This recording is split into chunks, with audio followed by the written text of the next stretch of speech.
It's great to see this big crowd today after this long, heavy winter and long-awaited warm weather outside. As you know, this is one of the nicest days, first nicest days in Cleveland. I want to welcome you to the last speakers program for the season, and happy to tell you that this is one of the largest crowds we've had. And we want to thank you for coming and listening to this very important, relevant topic today with breathtaking speed of events in Russia and its neighborhoods. And we're very delighted to welcome our guest speaker here, Mr. Damon Wilson, who is very experienced in this topic. Thank you for coming to Cleveland and sharing this with you. I know you have a very heavy schedule, and he's leaving overseas to Europe tomorrow. I want to thank the people who came to attend from the Ukrainian communities and other Eastern European communities, Russian communities. Thank you for being here. I want to thank the young crowds. We're very delighted to see so many young people in the crowd today. This is the future of the council and the future of engagement in international affairs in the city. We encourage you to, if you like the program today, we encourage you to join the council and be future members to the council. The council, I have to say a couple words quickly about the council for people who are attending for the first time. So the council is a 90 years old organization in the city. Very well established, and it had great history in the political debate, international debate in the city. We have three major programs. We have the speakers program. As you see, top quality speakers coming from DC and who are experienced in international affairs, and we select appropriate topics to fit the current events. We have a committee, CCFR, Cleveland Committee on Foreign Relations, that also attracts great speakers and off-the-record environment with dinners with the speakers, and we encourage you to consider that. And then we administer the Model UN in the city. Many of your children probably went through that program. It's been very successful, very rewarding to young people in schools. I want to thank a big contingency from Hawkins School I saw coming in, so thank you for coming and joining. They've been active in that. We also administer the International Visitor Program to the city. These are teams and groups from all over the world that come from different professions through the State Department, and they visit several cities in the country. We've been one of the flagship cities for the program. We get about 250 to 300 guests every year from all professions, and we host them and we make some arrangements for them, and we like our members to host them for dinners in their homes. So if you're interested in hosting international groups, please contact Ryan in the back, who's running the program with Madeline. So finally, this Bolton lecture has been made possible by funding from the Payne Fund in honor of Mr. Kenyon Bolton. I would like to recognize Mr. Kenyon Bolton's nephew, Mr. Bill Bolton, who is in the audience tonight. Thank you for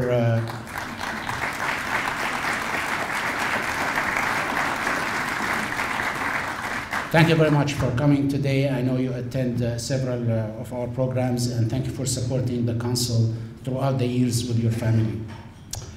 Finally, I want to invite you to attend our annual meeting. The council holds its annual meeting in June. This year it's going to be on June 2nd, and it's going to be held at the Ariel International Center on 40th Street. The keynote speaker is going to be Mrs. Barbara Snyder, the president of Case Western Reserve University. So you will get to listen to Mrs. Snyder's perspective on academia and in this region. And you will hear our annual report, and hope that you can join and support the council in future events. Thank you very much. I'm very happy now to introduce our president, Ambassador Heather Hodges.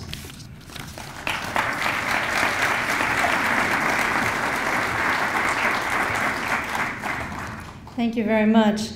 Good evening to all of you. For anybody who's new, we're very glad to have you here. This is, though, the last speaker for this year. It has been a tremendous year. Our series called Global Issues for Cleveland's Global Citizens has really covered the world. We had 2 events on the Middle East. We had an event on Sudan and South Sudan, on Korea, on cyberspace, and also, a general overview of U.S. foreign policy and areas where we saw challenges coming for the next year. And then the bookends of our series were one on Iran with Ambassador Thomas Pickering, and now this one on Ukraine. So let me tell you, we've been very timely.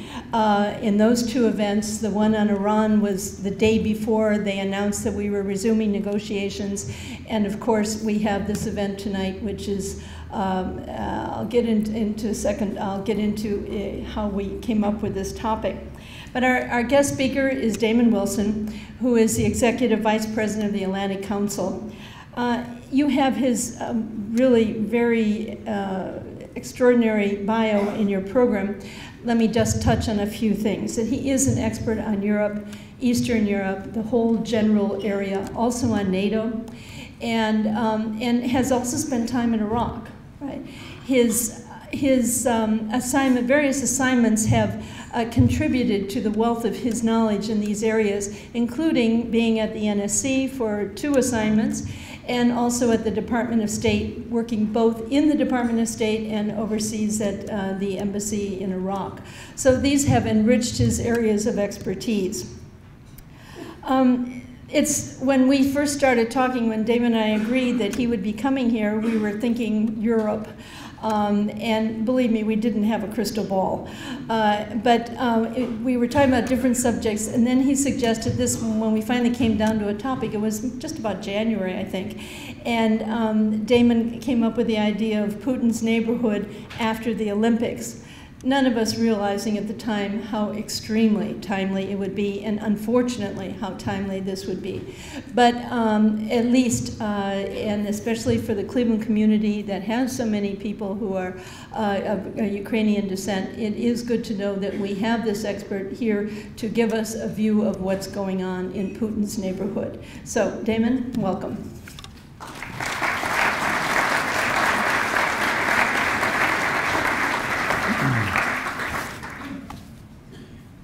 First, thank you very much. Thank you very much, Mr. Khoury. Thank you, Ambassador Hodges, Heather, for that kind introduction. It's a real pleasure to be here with the Cleveland Council on World Affairs. I'm here in large part because, indeed, Heather asked me to come. You have a Jim, someone who's been on the front lines of American diplomacy, leading your effort here in Cleveland, and it's a pleasure to be back. We had the opportunity to overlap and work some together when I was at the White House and she was out in the field on the front lines, living in Putin's neighborhood. And I'm also here because I know there are many Ukrainian Americans in Cleveland. And in Washington, I work with a lot of leaders of the Ukrainian American community on our programming, and I welcome the opportunity to speak to this community here in Cleveland, in particular on the eve of historic elections that will be playing out in Ukraine just a matter of days from now, this weekend. So in many respects, Ambassador Hodges should be up here addressing our topic tonight, living in Putin's neighborhood, as she served as U.S. Ambassador to Moldova at a time when the Orange Revolution was taking place next door in Ukraine. Indeed, it is Europe's East that is now front and center again on our agenda, thanks to Vladimir Putin. So in fact, just last night before coming here, I was in Washington. I hosted this gentleman, a former and perhaps future Prime Minister of Moldova, Vlad Filat, for remarks in a private dinner that we had in Washington about whether Moldova would emerge as Putin's next target.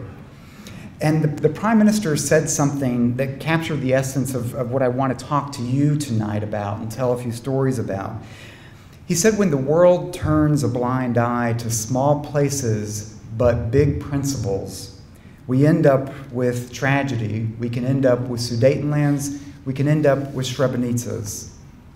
Now, those are pretty strong words. They're pretty strong words, but there was something to what Prime Minister Filat was saying. What's happening right now in Europe's East, it may seem a bit distant amid the challenge that our nation faces here at home, but if we fail to deter Putin from what is unfolding in Europe's East right now, I'm going to argue that we're going to face a series of crises, a series of conflicts that will continue to play out along Europe's periphery. And at best for us, the cost may be permanently condemning about 65 million people to remaining outside of our community, the transatlantic community, and its institutions, nations whose fates would be determined by Moscow rather than their citizens. At worst, however, we could face a Putin that comes out of this actually emboldened enough to think about challenging NATO, challenging the European Union directly, and eventually forcing the United States to get involved, to intervene according to what has been our historical pattern. Very late and very heavy. I hope not, but unfortunately that's a potential possibility. So to some, the crisis is abating.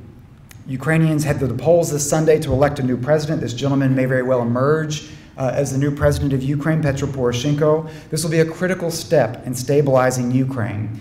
And it seems that as this election is coming to a head, that President Putin might be backing off a bit. He's distancing himself from the insurrections that he himself instigated in Donetsk and Lugansk. But I would urge us that we not be naive about what's happening. There would be no crisis today in Ukraine without a clear strategy to have provoked one by the Kremlin. And I think we need to just remind ourselves of that. We wouldn't be having this crisis in Ukraine without Putin's engagement, period. There's ample evidence tactically on the ground where we have Russian military officers and intelligence officers who have actually led the insurrection in the town of Slavansk and others in Donetsk and Lugansk, and this has been well documented publicly.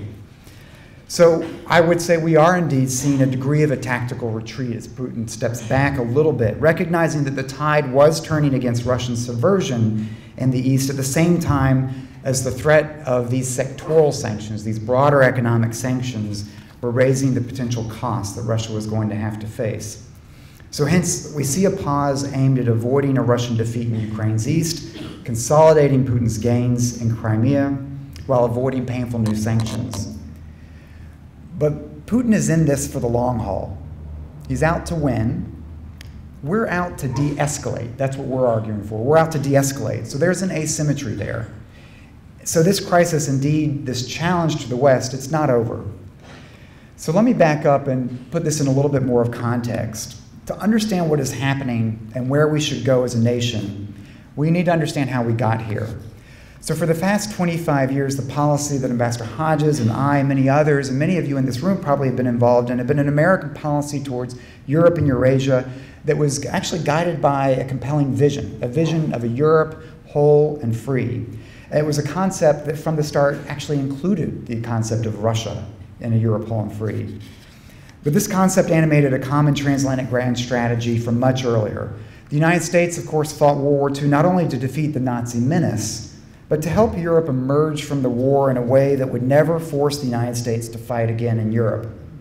And after that, the United States became the driver of European integration, beginning by putting former adversaries together for the European and coal community, which became the European Union, and forcing these militaries that used to fight to come into an integrated military command, which became the NATO Integrated Military Command. It was the US policy driving European integration.